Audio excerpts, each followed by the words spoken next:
All right, what's up, Sean? Anthony, what's good? Way back at it. Let's go. Man, another beautiful day, man. We just want to say what's up to everybody, man. We appreciate you for watching every week, every single day. Make sure you tap in, follow, like, reshare, and once again, all comments are welcome. Make sure you follow me, hashtag Anthony Perry USA, hashtag Anthony Perry USA. Yes, sir. You can follow me, Sean Garrett, on Facebook and Instagram, ESGEESG.com.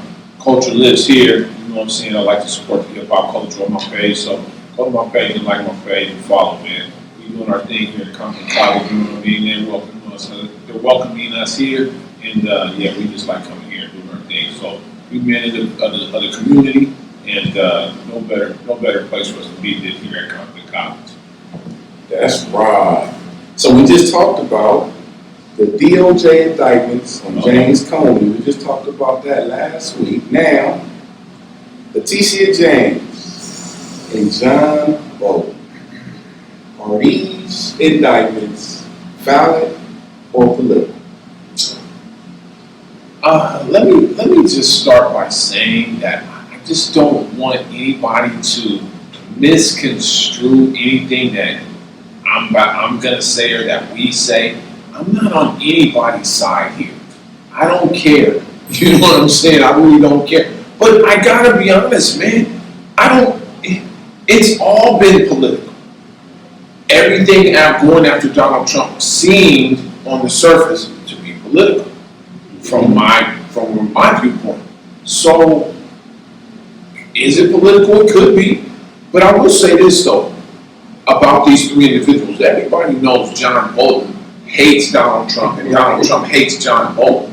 Now, I don't know the Bolton case enough to really say one way or another. We'll find out. He's going to get his day in court as he should, and you know, they'll hash it out in court. But the James Comey thing certainly seems to be seems to be something tangible there in terms of lying to a court to get a certain document to go after a political opponent. And Letitia James, I know she's a lawyer, she's a beautiful black woman and all of that, but she certainly seemed to put out there in her campaign that she was campaigning on the fact that she was going to go after Donald Trump. So it just seems to be a tit for tat on both sides. But you can't play with fire and then be mad that he's fighting with fire. It just, I don't know, man. I don't know. It could be political, but hey, it started somewhere, and of course, when he gets back in office, he's going to try to get some retribution. Yeah, I mean, what they say, if you play with fire, you're going to get burned. I get burned. Yes, sir. So let me just say this first, and I always like to stick to my guns when it comes to any type of indictment, whether it's a politician, a hip-hop artist, anybody, a regular constituent. I'm going to say this. Every person is innocent until proven guilty. That's what they say. Yeah, and I individually, we're independent. I don't buy into that, the social media, and guilty in the public eye and all that type of stuff. No, you are innocent until proven guilty. Now, with that being said, I think it's a little truth in the lie, or I think it's a little lie in that truth. What I'm saying is, I think a couple things was wrong, but they may have been over-exaggerated. And it's like, hey, y'all went after me, so I'm going after you. So I think it's a little bit of both. I believe there's some minor charges that they may have really been guilty of. Would it really been worth to really go after them through the Department of Justice? No. That's the political side of it. So I do believe a little bit of it, but I believe if they didn't go after Trump, they wouldn't have been going after them. And in America, we got to pay attention because Trump not going to be in office forever. And we can't set a precedent of political people just going after their rivals just because of political things. So we got to pay attention to that. But I think it's a little bit valid, and I do think it's a little bit political. In terms of the political back and forth. I think we've already kind of opened up that can of worms, man. I think it's too late. I mean, we're seeing what we're seeing happening in our country is clearly political violence. So that can of worms has already been opened up. So I don't think we can go back. I don't. We know Donald Trump was convicted of 34 felonies, right? But he never served a minute in prison behind that. So was it a symbolic conviction, or was the man really guilty? Because if he's guilty, then he should have been in jail, right? Or I don't know. And I guess there's some thing to say that you can't put a sitting president in prison. Okay, that's fine. But they went after him knowing he was running for president again. There was an opportunity that that this would happen. The political back and forth has already started. Yeah. So now you can't all of a sudden cry wolf. You know what I'm saying? When you already went after this man, clearly you went after this man. You went into his home and all this other stuff. So if he is charged with whatever he had with the classified documents, then that's got to apply to everybody. Well, we're living in a hypocritical system, man. Yeah, it's tough. We opened up a can of worms, and the scary part is, well, I shouldn't say scary, but the amusing part of it is they talking about more indictments are to come for just in general, and people got to understand. Right now, this is October 2025. Trump only been in office for 9 months. He ain't been in office for a year. So he got another 3+ years to, I don't want to say do whatever he want to do, but literally to do what he wants to do. But he's got another 3 years, right? He's got another 3. Well, we got a midterm election coming up in 2026, and that's going to say a lot about the direction that we're going in. If the Democrats have an opportunity to maybe steal back some seats, maybe take back the House, maybe take back the Senate,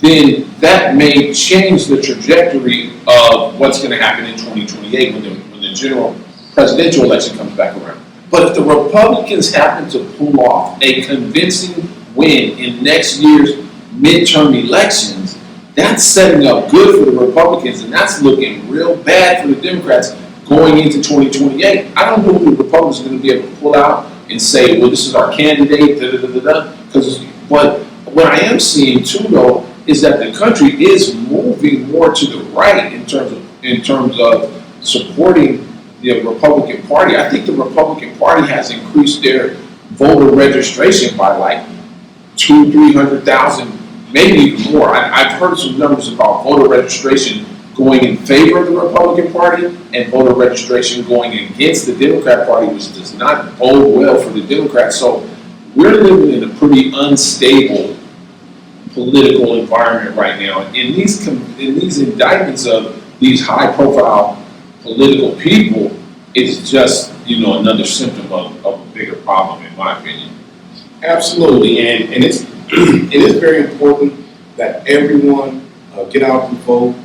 It's a lot of things going on. It's small, even this year. Prop 50 is a big one right here in California.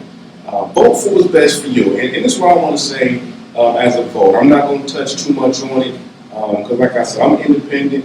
Certain issues I vote with Democrats. Certain issues I vote for Republicans. I do what's best for my community. I do what's best for my family.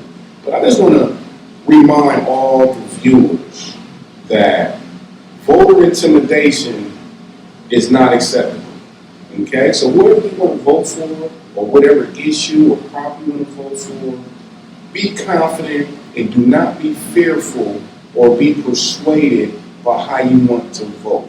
Okay? So it's a lot of stuff that's going on that people feel ostracized if you vote a certain way. Hey, if that's the way you want to vote, vote that way and feel safe. We got to get back to respecting people's vote. So get out there and vote, however you want to vote, and that's it. And Speaking of the Department of Justice, and I got a little bone to pick real fast. Shout out to 50 Cent. He just made a post. Al Sharpton was, I'm going to say allegedly, but Al Sharpton was allegedly an FBI informant in the 80s. So, I got to read this post that 50 Cent said. Al Sharpton is not a rat, just a CIA, criminal informant working to the best of his ability. Secret informants. Wow. So that's just a little food for thought for people, especially in this so-called generation working with law enforcement. I've seen it from a civil rights standpoint, helping to keep people out of jail. Also working with the police to make sure they do community policing and not harassing individuals. You got to work with both sides. Being on jury duty for a pretty big case, and a lot of people work with the police and a lot of federal organizations that they lead the people to believe that they don't. So, Al Sharpton, man, if you work with the FBI, man, as an informant, hey, that's God bless you. God bless you, brother. That's what you do. I personally wouldn't do it, but hey, man, I just wanted to point that out there for 50 Cent. But I did have to say that so people know what they're getting into when they're dealing with Al Sharpton. And speaking of 50 Cent, you know, he likes to troll different people. P. Diddy, conditions for release after he serves his 50 months.